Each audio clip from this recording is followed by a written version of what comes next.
राज्यामध्ये दररोज जवळपास 1,60,00,000 लिटर दुधावर प्रक्रिया केली जाते किंवा दूध पॅकिंगमध्ये करून विकलं जातं.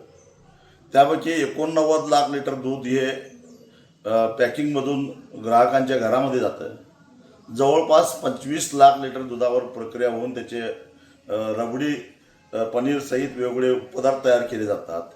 आणि जवळजवळ 50 ते 55 लाख लिटर दुधावर प्रक्रिया करून त्याचे बटर आणि दूध पावडर तयार केली जाते.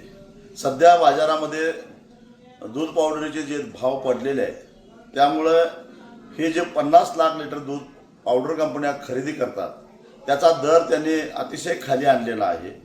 जवळजवळ 25 ते 26 रुपये लिटर दरानं खरेदी करतात. त्याचा एकूणच परिणाम दुधाच्या बाजारभावावर होऊन सर्वत्र 25 रुपयापासून 28 रुपयापर्यंत दुधाचे भाव झालेले आहेत.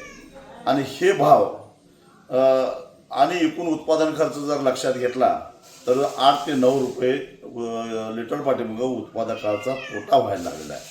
अशा परिस्थितीमध्ये त्याला किमान 40 रुपये दुधाचा हमीभाव दिल्याशिवाय आज पर्याय नाही, तरच हा दूध व्यवसाय टिकणार आहे. एका बाजूला दुधामध्ये वाढत जाणारी भेसळ आणि ग्राहकांशी खेळला जाणारा भेसळीचा खेळ आणि त्यांच्या आरोग्याशी खेळायला गेलेला खेळ, आणि दुसऱ्या बाजूला प्रामाणिकपणानं दुधाचं उत्पादन करणाऱ्या दूध उत्पादकांचे होणारी ही ससेवलपट.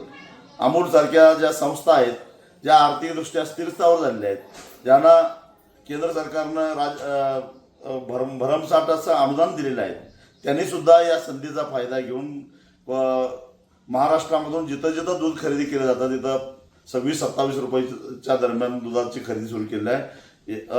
नंदुरबारसारख्या आदिवासी भागातून तर त्यांनी 24 आणि 25 रुपये लिटरनं दुधाची खरेदी सुरू केली आहे. काही लोकांना अमूलचं फार कौतुक वाटतं म्हणून हे सगळे मी आकडेवारी सांगितली. यावर उपाय एकच, आणि तो म्हणजे दुधाच्या पावडरीच्या निर्यातीला अनुदान देऊन निर्यात करणं. पण इथं झालं उलट.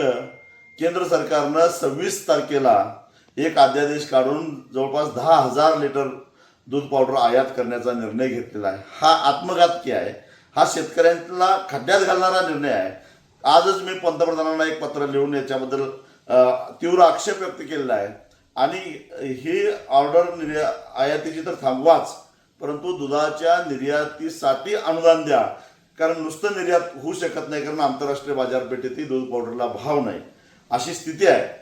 एका बाजूला राज्य सरकारनं दूध उत्पादकांच्यासाठी काय करायचं म्हणून 28 तारखेला बैठक बोलवून चर्चा करायचं नाटक करायचं, आणि दुसऱ्या बाजूला केंद्र सरकारनं दूध पावडरच्या आयातीचा निर्णय घ्यायचा.